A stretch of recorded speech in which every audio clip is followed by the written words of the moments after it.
Bryony Woodop, a partner in the capital markets team at Hogan Lovells and a member of the digital assets and blockchain core team. And I am delighted to be joined here today by Barnali Biswal. Barnali is the CEO of Hilbert Group. So, Barnali, thank you so much for joining us. Thank you for having me. So let's start by just telling us a bit about yourself and your role at Hilbert Group. I am the CEO of Hilbert Group, which is a publicly listed digital asset management firm based in Stockholm.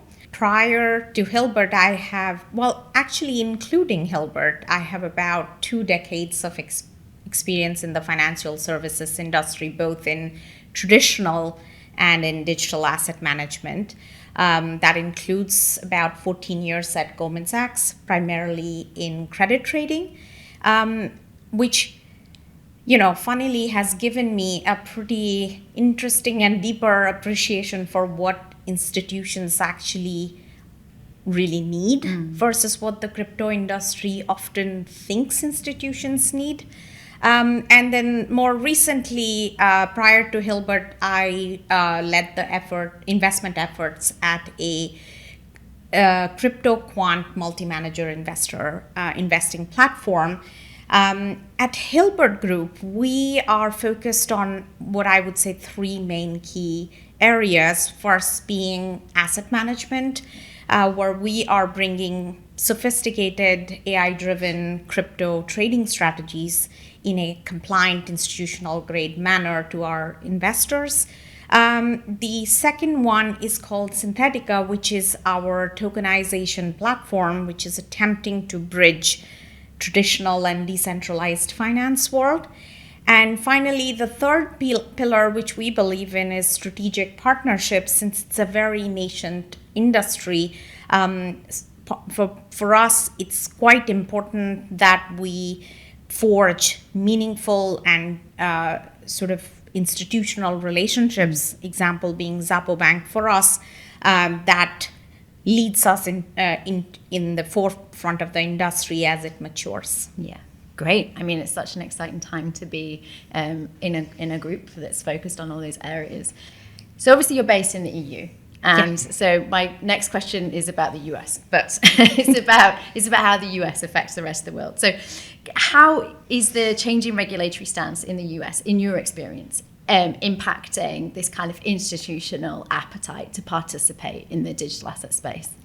Yeah, I think the current administration and subsequent US regulatory sort of shift in posture has been, seismic for our industry.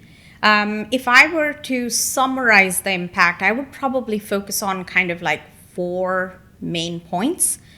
First one is obvious, which is capital allocation shift. Yeah. There were obviously, prior to the current regulatory clarity and at least movement towards even more for rules of the road, a lot of the US institutions and investors were mostly on the sideline. And I would say, both from the day-to-day conversations we see with our own investors as well as our pipeline, it is clear that they are certainly not only investing but are actively engaging with the industry, and that's a palpable change. The second point that I will flag is the sort of regulatory arbitrage that existed. That's clearly diminished. Yeah. Whether there was Abu Dhabi, Dubai, or even EU, previously a lot of the US institutions were forced to not be as aggressive in moving into this into the space. And what we have now seen is that the playing field has been, or is, largely leveled.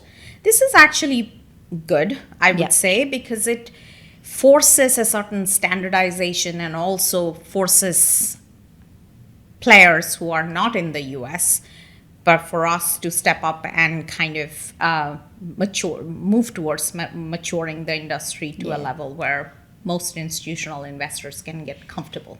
Yeah, definitely that competition kind of raising the bar for everybody. Yeah. Yes, Certainly. a good thing across the space. Yeah. And then the third thing, which kind of follows on from that second point, is you are seeing infrastructure maturity for across the board, whether that is custody solutions, or whether you talk about trading infrastructure, or even compliance tools. I mean, all of this is a direct byproduct of the investment unlock that has happened because of the US change of stance.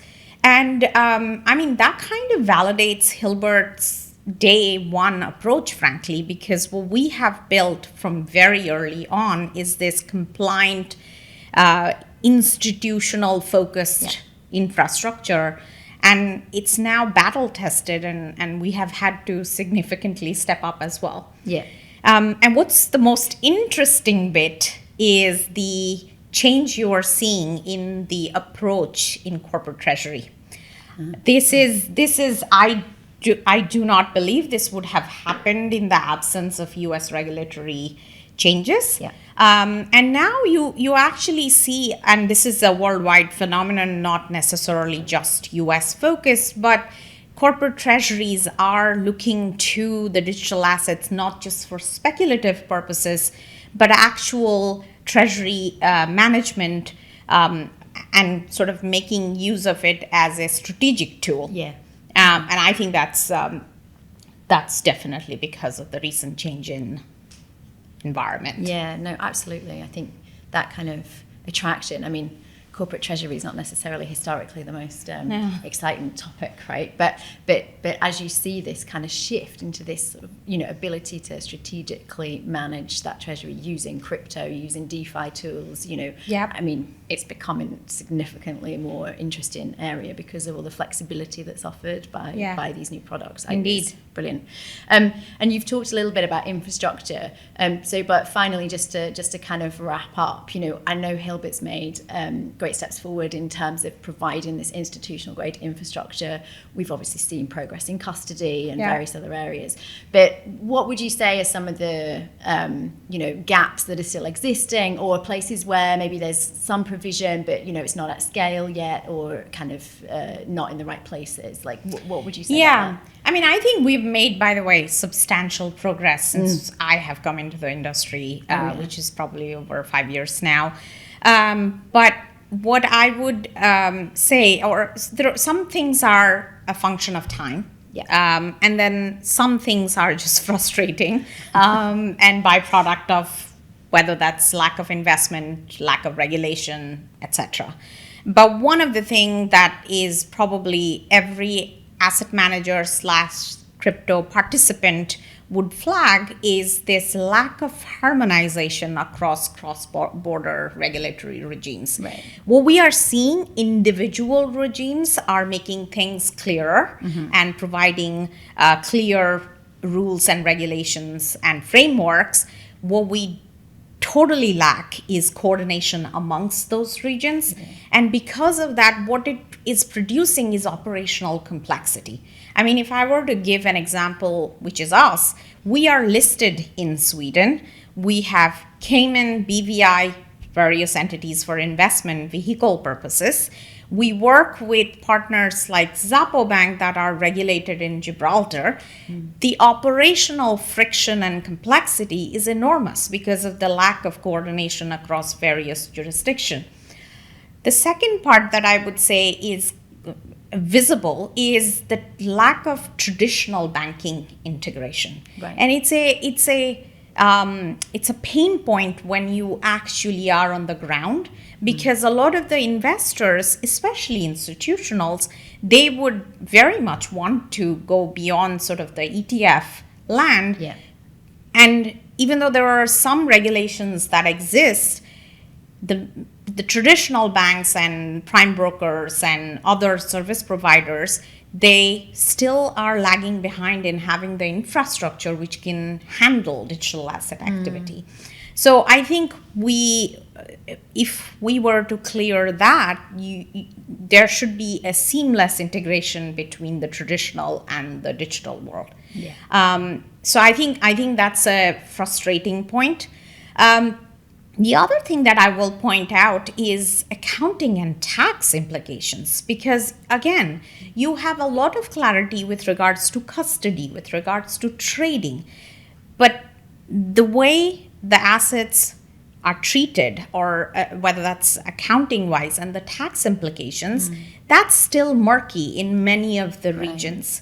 And if you speak to CFOs, they understand the strategic need for digital asset in their portfolios, but they're not clear how to account for these. Yeah. I mean, not just tokenized assets, but staking rewards or DeFi yield. How do they take that into consideration when looking at books and records? So I think that's another challenge.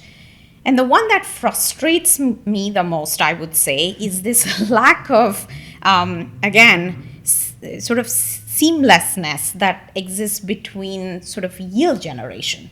Because there are, you have investors that are obviously watching Bitcoin go up, for example. They don't know what is sort of a safe, compliant way to put that asset to work. And that is a little bit of a chicken and egg problem. The demand exists, the plumbing not quite. Yeah. And this is not to be sort of a downer. I mean, these gaps obviously represent sort of the enormous opportunity in the space for firms like us that are focused on navigating this complexity and then delivering solutions that are compliant and adhering to the existing institutional framework. So I think not all is lost, but there are significant work challenges still to do. Yeah. Well, thanks so much, Pranali. It's been great Thank you. having you. Thank you. Thank you very much. Thanks.